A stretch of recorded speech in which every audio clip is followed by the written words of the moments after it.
Hi everyone, I'm Steve Stoller. And I'm Shannah Haley, and this is Inside Plano, where we take you behind the scenes of our city.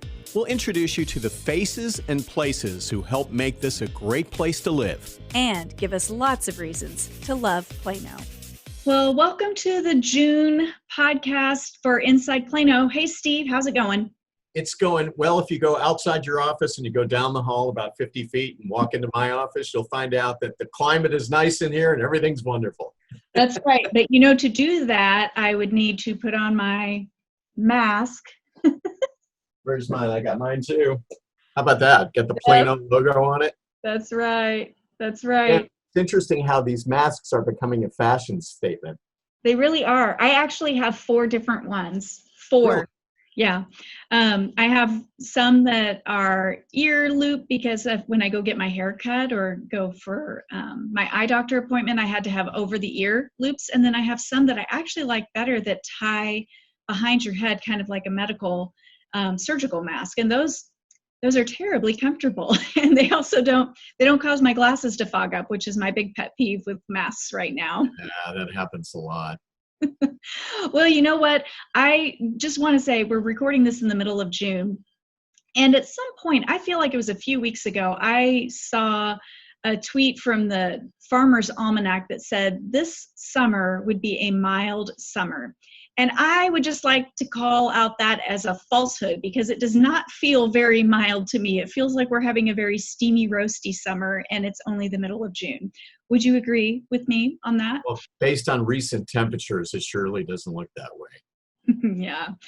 Well, hey, let's get to it. I know that we're a little late. Typically, we record the podcast and have it ready for you at the beginning of the month. COVID's changed everything, including our perception of time. But because we've waited a little bit, we have all kinds of new reopenings to announce to folks. And I do want to reiterate that actually a lot of things were not closed. Facilities were closed, but city services were still available. But there were some that were very popular that were closed to the public that I thought you might like to know about. So a big one that's coming that we had a lot of questions about, and you and I actually did a detailed conversation about, were the pools. So of course our recreation centers are open with limited services. Those services have expanded as of today. Today is June 15th, so it literally is the middle of the month. So they're expanded services. You should go to planoparks.org to see all of those services and the times for each facility. But the big one that people are very excited about is Jack Carter Pool. We're going to reopen that. They're doing time blocks, right, Steve? It's not a free-for-all. No, it's going to be 3 3-hour shifts. Mm-hmm. And I believe if you're a member of the rec centers and pools, you call up and you make a reservation for one of those three blocks. That way they can hopefully get more people in to enjoy the pool. Yeah, and let me clarify, you don't actually have to be a member, but you do have to have an account on our active platform. And so accounts are free, so it's not like you have to be a card-carrying member, but you have to have an account. So that's going to open at the end of June. And I would go ahead, if you don't have an account with Plano Parks and Recreation, set up your account. It's free, it's easy, you get it done. And that way, reservations open 48 hours before the time block that you want. So 2 days before they open is the day that reservations start. So wouldn't it be great knowing that it's going to be really popular if you have your account already set, so you're not trying to do all of that paperwork, electronic paperwork before making your reservation. Now, I have had a lot of residents ask me, well, what about the Tom Muhlenbeck pool, outdoor pool? Because it's open, of course, indoors for lap swimming. What I'm telling people, and I think this is very fair, let us get it right at Jack Carter Pool. There are a lot of things to consider.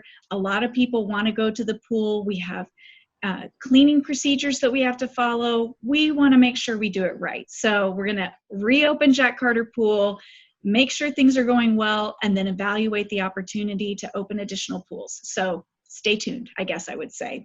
And as we always emphasize, Shannah, health and safety of our staff and patrons is our number one priority.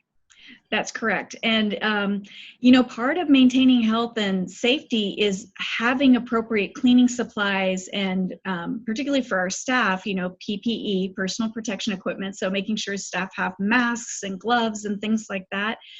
We get supplies just like everybody else does. So, the rush on supplies is a rush that we feel too. So if we don't have the supplies in hand, we can't clean the facilities, therefore it's not safe for you to be there.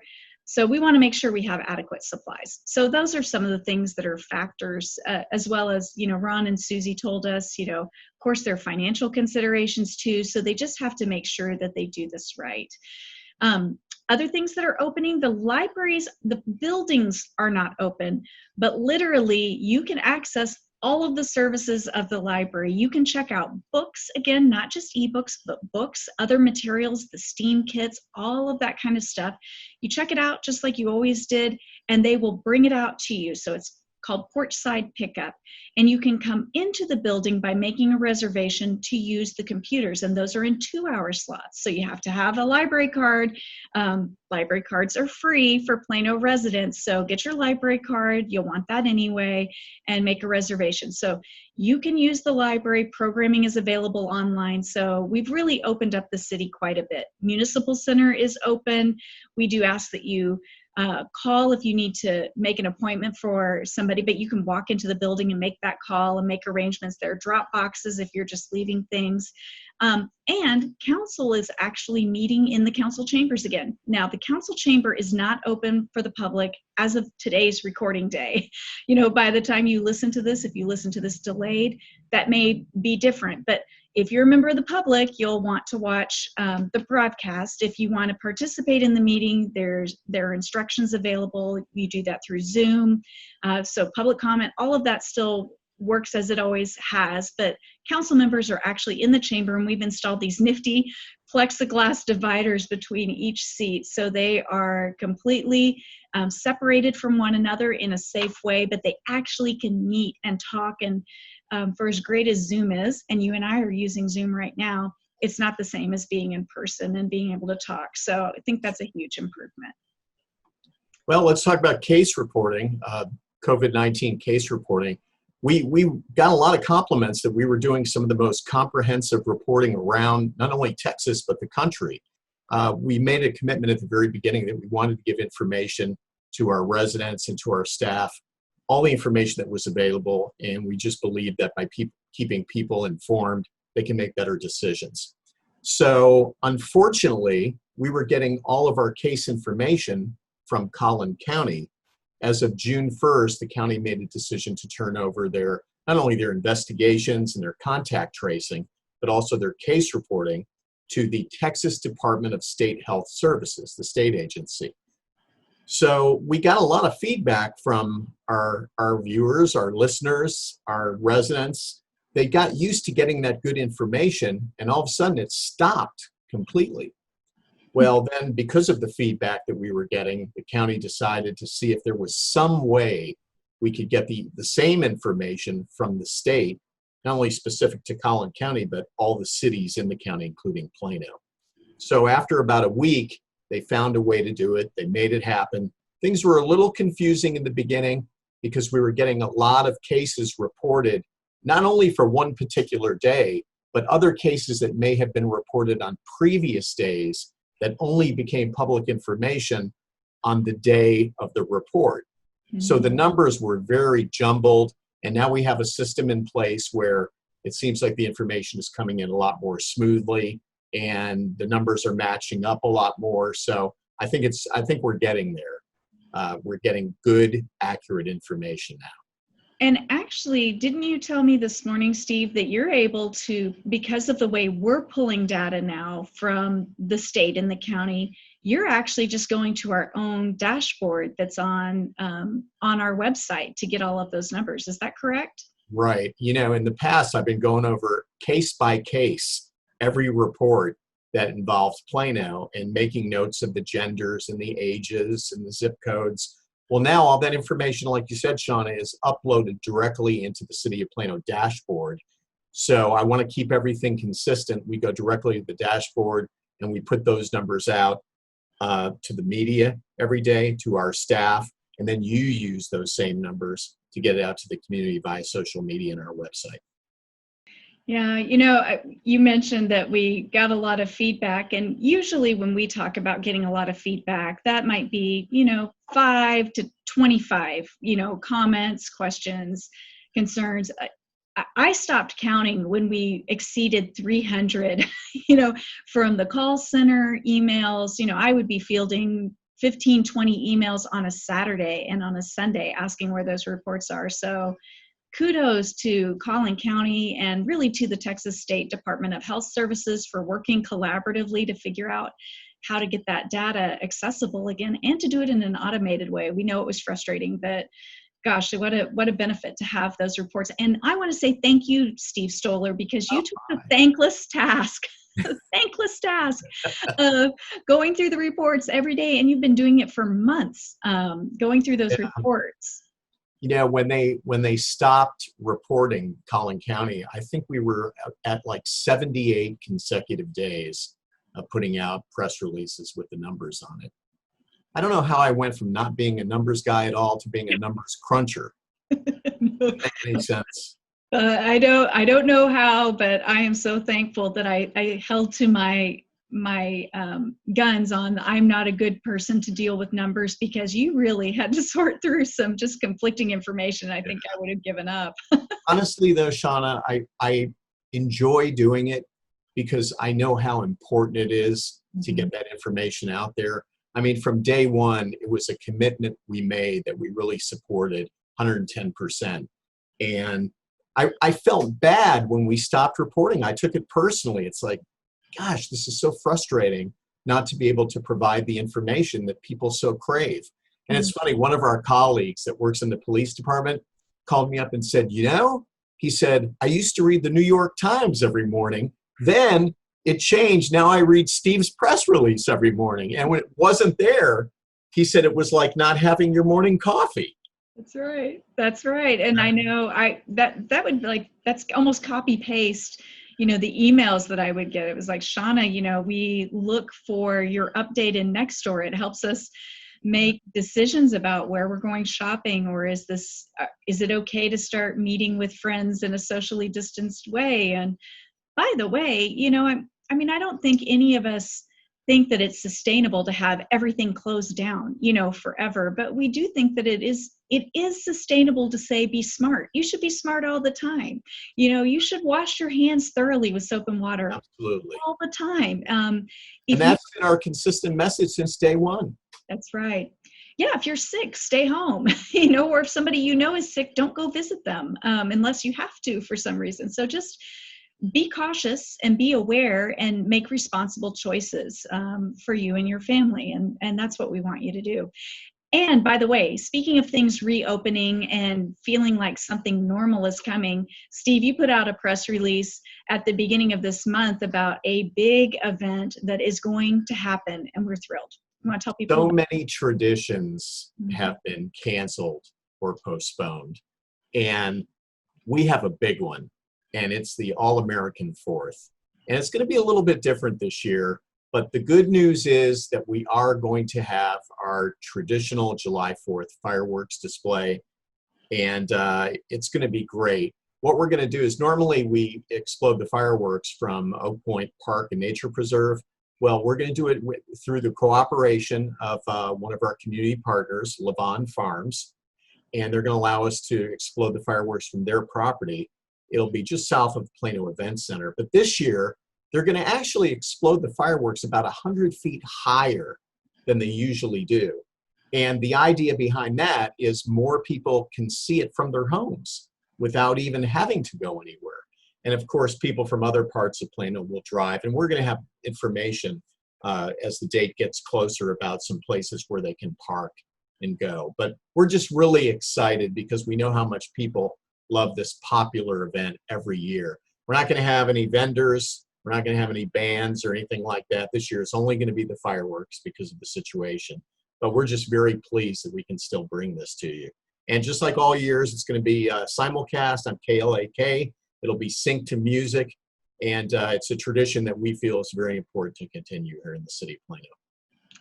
Yeah, we have a staff member whose spouse is very good at doing calculations and does it professionally. And we have a viewing radius. And so we've actually put that map out already.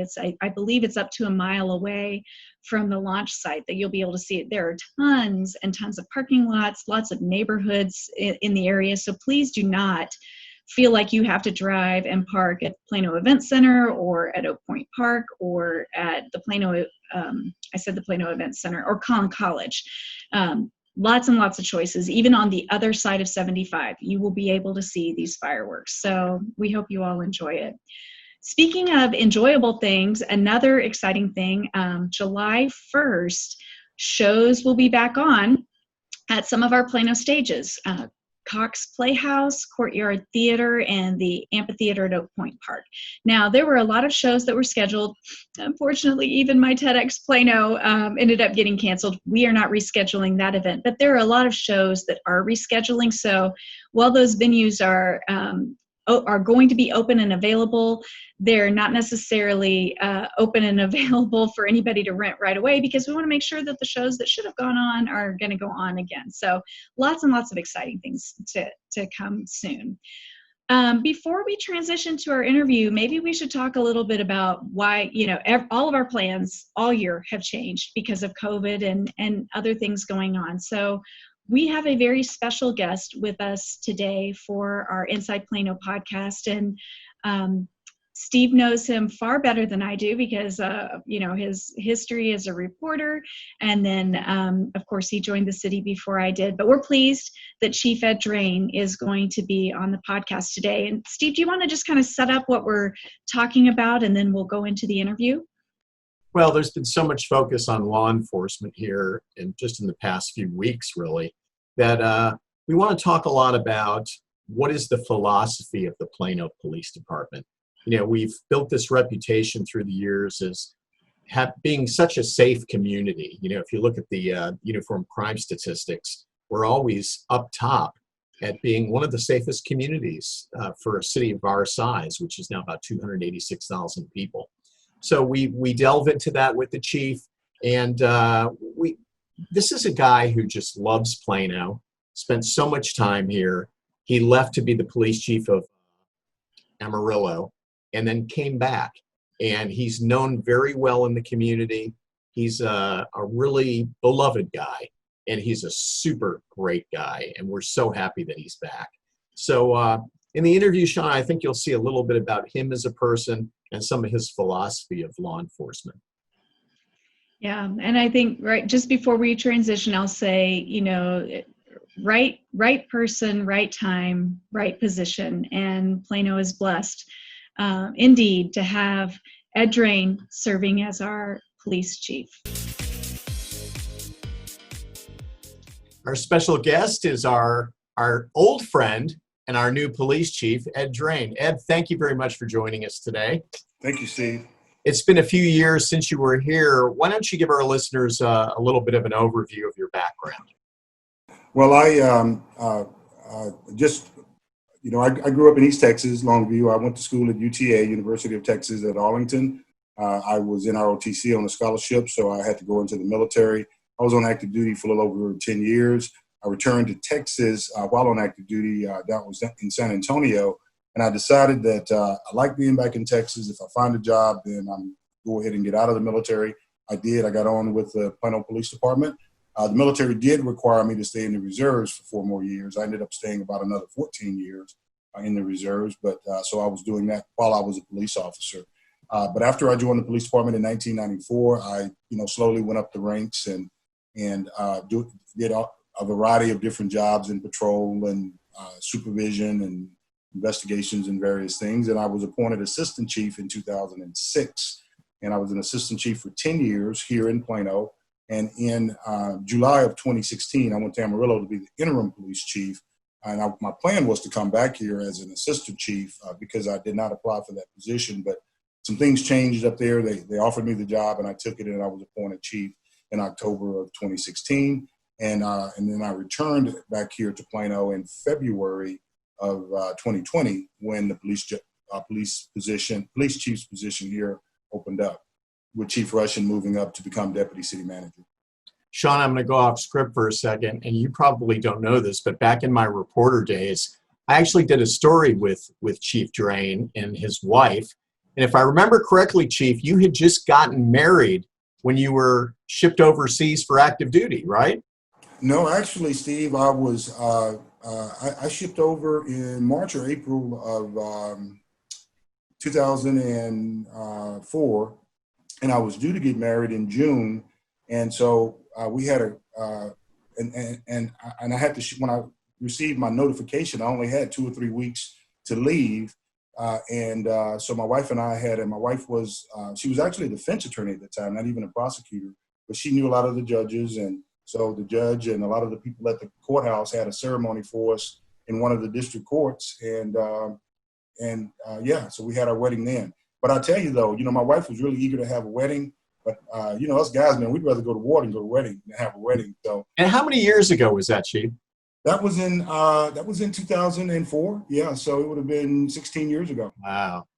Well, let's talk about law enforcement. Why did you choose to become a police officer? Well, I certainly didn't grow up in that environment. I was born back in the 60s, 1960 actually. So growing up in the 60s in East Texas, going to segregated schools for part of my my first few years in primary school, and then seeing how some of the things that were going on across the country, how law enforcement itself was being used to stop advancements in civil rights. It was just not something that I was interested in. And my views were pretty narrow and pretty focused towards other races, quite frankly, because I lived in a very segregated environment. But going off to a relatively large public university helped broaden my views, and then joining the Army by far helped broaden my views. And then I began to realize how important law enforcement was. When I was in the Army, I was in something called explosive ordnance disposal, which is basically the bomb squad. And so we worked with law enforcement at all levels, at local and state level. If someone found an old hand grenade or some dynamite they needed to get rid of, they would call the local bomb squad back in those days, and probably still today. And for one period of time, I was in upstate New York, and in a relatively rural area. So some of the law enforcement agencies up there didn't have bomb squad. They would call us, and the state police were typically the ones that would call us. And I just thought that the New York State Police, those guys were so professional, and that's when I started leaning in that direction. So when I got out, law enforcement was on my list. Chief, in your opinion, what is the role of police officers in a community, and particularly in a community like Plano? Well, the role of a municipal police department here is to public safety, quite frankly. So we respond to calls for service where people need us. Sometimes those are for criminal offenses, sometimes they're not. We're also responsible for traffic safety. We're responsible for giving people some semblance of security and safety by having a visible presence out there. That's why we have uniforms and marked police cars. I'm sure you guys are following some of the debate. Our role has also moved into things on addressing issues like homelessness and mental illness, and we have to take that banner on. And I know there are some people that are calling for narrowing the scope of what police do, and I'm sure that a lot of police officers wouldn't mind if there was someone else who would go to calls involving the homeless and mental health crises. But the reason that the police are called is because we are 24/7. We have an infrastructure in place where we can respond to things relatively quickly. And in some cases, calls involving the homeless or mentally ill or other types of calls that might appear to be outside of our purview, there can be a need for law enforcement action as well as to try to provide some type of social services. So that's what we do here in the community. Chief, we've heard that the members of the Plano Police Department take the mission statement very seriously. What is the mission of the department, and how do you uphold it? Well, our mission is to provide outstanding police services in partnership with the community to maintain a safe environment that contributes to the quality of life. And how we uphold that is by, number one, making sure that all of our employees, particularly our sworn officers, know that mission statement, and not just know the words and can repeat the words back, but they understand what those components mean. And probably the most important words that are in that short mission statement is that partnership with the community. And so we do that in a variety of ways by, making sure that we are transparent with the public, that we are getting the public's input whenever we can on new programs and things that we want to put in place. And we realize that to keep our community safe, and Plano by far is a safe city, one of the safest cities of its size in the nation, if not the safest city, that's approaching 300,000. Part of the reason we're such a safe city is more than just what our officers and our employees do, it's what our citizens do. And we have an obligation to make sure to be the catalyst for that, to make sure they know what to do. But we right now we have about 400 police officers, roughly. We're authorized 414. We're at about 285 population. That's about 1.4 police officers per 1,000 residents. There's no way that 1.4 officers can be the only thing keeping this community safe. So we've got residents that are looking out for their neighbors, that are looking out for their property, that are looking out for their personal safety, doing common sense things. And that's one of the reasons we're such a safe community. What are the requirements to join the Plano Police Department? We have some basic requirements that are put out by the Texas Commission on Law Enforcement, TCOL as it's called, and they've got requirements that you have to be a U.S. citizen. You can't have a criminal. If you have a Class B misdemeanor conviction, that would be like a DWI, for example. You have to wait 10 years before you can come in. If you have a conviction any higher than that, you can't be a police officer at all in Texas. They have requirements that you have to take a psychological exam, you have to take a medical exam, and but our requirements, of course, are much higher than that. In addition to those things, we require a polygraph. We do a background investigation, which TCO does require. When we can, we go back and talk to employers, neighbors, friends. But one of the key things that we do that's a little bit different is we have a college degree requirement for most of our officers. So unless someone has prior active duty military experience of 3 years, or they've been a sworn officer for 2 years, then they have to have a college degree. Even for those who don't have to have a college degree because of prior military or police service, they still have to have 60 college hours, which is going to be more than just most police departments, period, those 60 hours. So as a result, approximately 75% of our officers have a college degree. And we think over time that in the aggregate, that helps us be a better police department.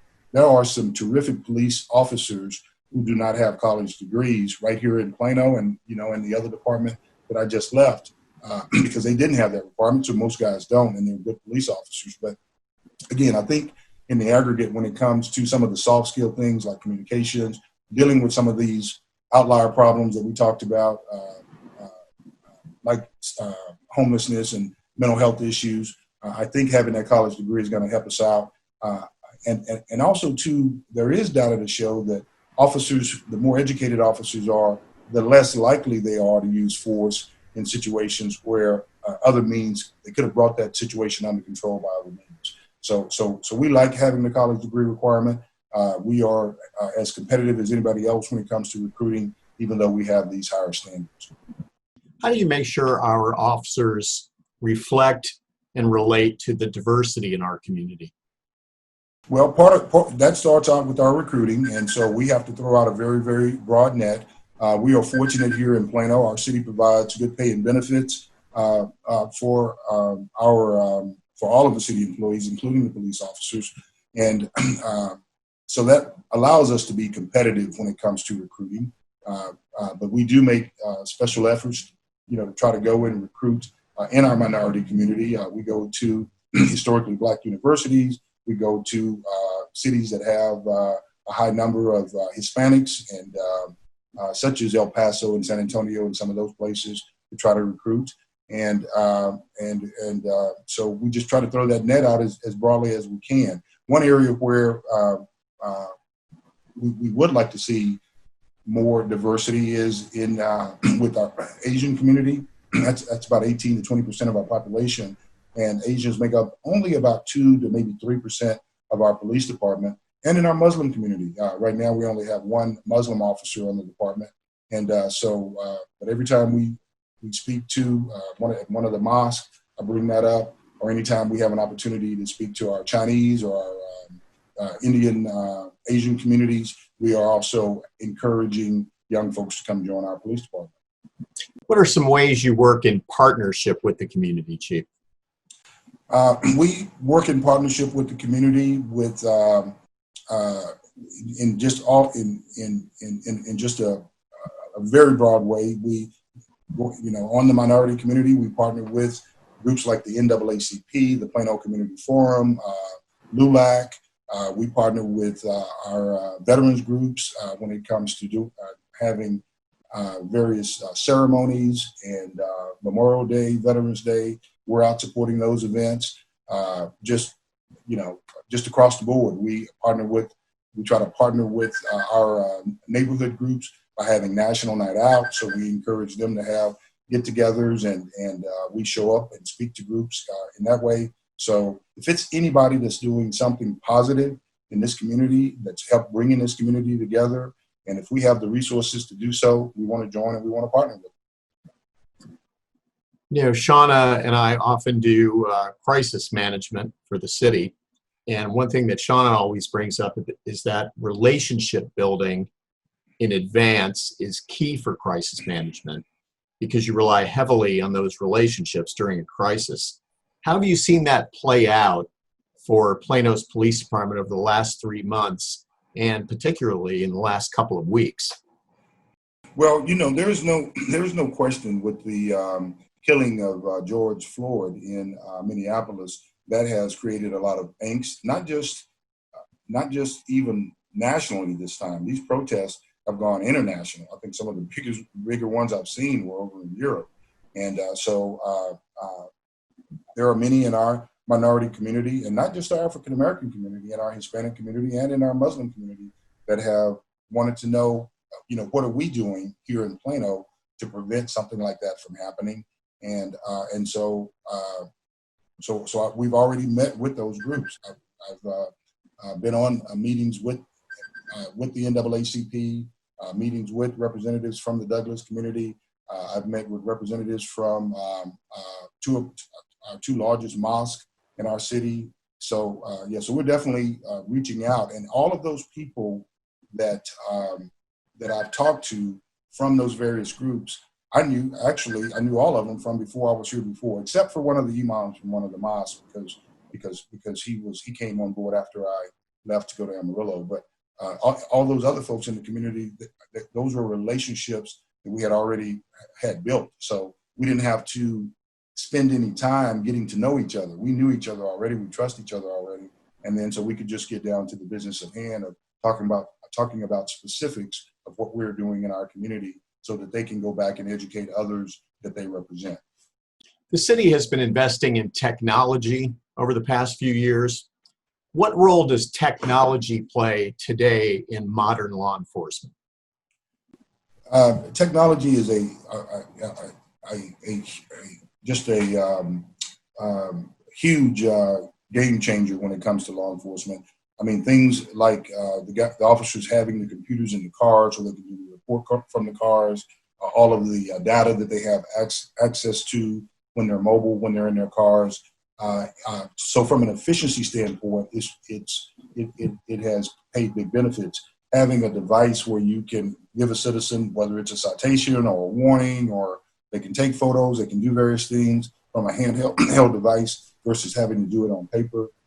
A lot of the forms that they had to do before, they had to carry around a briefcase. They can do all those things now on electronically. So it's made us much more efficient as a police department. But it has also brought about a lot of accountability. The mobile cameras in the cars, the body cameras in the cars have again allowed a lot more transparency as to what happens, and I think it's improved the behavior of both the officer and the citizens, because everybody knows that this interaction, this encounter is being recorded. And so, all of that is due to just enhancements in technology over the last 5, 10, 15 years. Chief, if you could sit down one-on-one with any Plano resident What would you tell them about Plano's law enforcement efforts, officers, or philosophy? Well, I would let them know that what we do here in Plano to make it less likely that we're going to have a situation like what happened with George Floyd up in Minneapolis. And I would talk about the fact that we have policies in place that have best practices, procedures in them. And how do we know that? Because we are a CALEA accredited police department. That stands for Commission on Accreditation for Law Enforcement Agencies. That is the highest accreditation body for law enforcement in the United States. There are close to 18,000 law enforcement agencies in this country. Fewer than 1,000, around 800 or so are CALEA accredited. So, around 5%. But CALEA just doesn't say you have to have certain things in your policies. You have to prove to them that you actually are adhering to those policies by submitting proofs. And so we do that. And so that's one of the things that we do. I would also talk to them about our employment standards when we hire on new police officers. The fact that we do such detailed background checks, we do psychological exams, we give them a comprehensive written test, physical fitness test, and that we also have that college degree requirement. And I would talk to them about the technology. All things that we've already talked about here, those are the things that should help assure our citizens that we're less likely to have a situation that happened in Minneapolis. Again, you have to have all those things together, but you have to make sure that the guys are using them. Having body cameras is no good if they don't have them on when you need them on. So, our officers are required anytime they're engaged in a law enforcement encounter, they have to have that body camera on. So those are the things that I would tell those citizens to try to reassure them. Well, Chief, I know Shannah joins my sentiments and the sentiments of the police department and the city staff and so many people here in our community. It is wonderful to have you back here in Plano. And we're so happy and thrilled that you decided to leave Amarillo as police chief and come back to your home to Plano. Chief Drain, thank you so much for joining us today on our Inside Plano podcast. Thank you, Steve. Thank you, Shannah. Well, you're right. I did love that interview with Ed Drain. He is just a terrific person, and what a great leader that we have at the helm of the police department right now. We're really blessed to get Chief Drain back. Yeah, one thing I would say is echoing something our city manager, Mark Israelson, says very often internally to all of us is that when we know better, we do better. And I think the message that we all should take away from what Chief Drain shared and the intentionality is that there is no such thing as perfect. Plano is not perfect. We strive for perfection, but we're not there. City of excellence because we're striving for excellence. And when we know better, we do better. So we value your feedback, and we ask that you continue to do that and continue to work in partnership with us because partnerships are how we learn. With that being said, I want to talk about what we kind of internally call a new season. We've talked before. I can't remember what podcast it was that we talked to our director of budget, Karen Rhodes Whitley. But so we do a budget all year long. We're either executing on the current budget, we're planning for the new budget, we're getting the new budget approved, or we're implementing. And we are now in the process of beginning initial plans for the 2020-2021 budget. And so there are a lot of meetings going on. In fact, before we recorded this podcast, I was working on a presentation that I have with the city manager and other city leaders to review some things that we're thinking about are important for communications. And that's just part of the process. So residents, the schedule always is at the end of July, the city manager presents the city manager recommended budget to the city council. So go ahead and start thinking ahead because that'll come, and it feels like time has gone by very quickly. So we're talking from today about 6 weeks until he presents that. And then there'll be a whole host of opportunities for public feedback and comments and questions. And this year is going to be a very strange year. COVID had tremendous impact. There are not a lot of revenue sources for a city. And talking about revenue feels weird because the government isn't, a business per se. But, we do have money come in from property taxes, from sales tax, those kinds of things. And clearly COVID had a huge impact. So we are all trying to make very wise decisions, very much focused on needs, not wants. There's a hiring freeze in place here in Plano, except for some critical public safety related things. Remember, public safety is a broad term. That doesn't necessarily mean just police officers. That's 911, fire, and police. So it's a broader term. But anyway, there'll be a lot of hard choices and hard conversations. So I want you to start thinking, Plano, already that budget season is upon us, and the budget reflects the community and the community's priorities and the community's needs. So we would greatly value your feedback and your participation as we move into this new season. And the census is also ongoing. And where we're at right now, our current response rate, Shannah, in Plano is just under 68%. Good or and, bad? Well, that's good. That's actually higher than both the Texas and national average. But in 2010, our overall response rate was over 74%, which is just about 7 percentage points higher than where we are currently. So don't forget, fill out your census because it's very, very important. A lot of funding that cities get from the federal government is based on accurate counts of the census. It can impact schools, healthcare, city services, and your elected representation.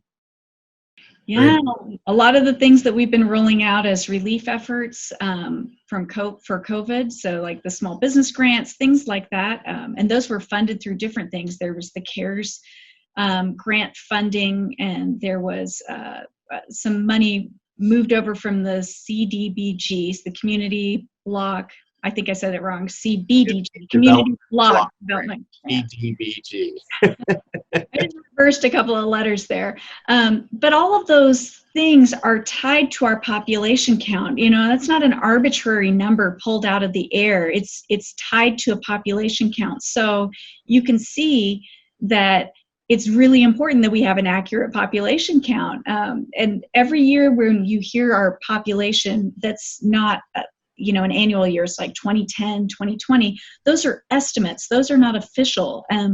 Official decisions are made on the official count. So I certainly am very hopeful that we don't have a COVID pandemic in 2030. I feel like I want this to be my one and done for my lifetime, but we don't know what kinds of events, impacts, unforeseen things may come over the next 10 years, and we really want to make sure that we can take care of everyone who lives here, including Steve Stoller, including Shannah Haley, because we both live in Plano.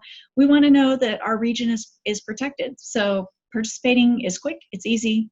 I forgot the website. Did we write that down somewhere? Yes, it's 2020census.gov. You can do it all online. It's very simple and easy to do. So if you haven't done it yet, go to 2020 Census. That's 20, the numbers, 2020census.gov. I literally think it took me 5 minutes. It was not a big deal to participate in the census at all. And you know what? While you're online, one thing you can do for us is to leave us a rating or a review at your favorite podcasting platform. That helps people find our show. Of course, telling friends about our show helps people find our show. And we are very grateful for all of you who have been listening. I was telling Chief Drain before the interview that we're now halfway through year 3 of the podcast, which is so surprising to me. And we've just watched our listenership grow, particularly during COVID. We've had tons and tons of new listeners, and we're glad that you're all here. If there are things that you want us to talk about, questions to stump the Stoller, send them in. It's not hard, believe me. We build these shows based on the feedback that we get from you all, and you've sent great questions, and we appreciate it. We try to get to all of those that we can. The email address for that is askplano@plano.gov. And with that, I think we've taken enough of your time, and we're so grateful for you for yet another month of hanging out inside Plano with Steve Stoller and myself. Thanks, everybody. Thank you. Bye, everybody. And that's it for our Inside Plano. We hope you enjoyed it as much as we did doing it. If you have any comments or suggestions, send them to us at askplano@plano.gov. Bye. Talk to you next month. The Inside Plano podcast is brought to you by the City of Plano.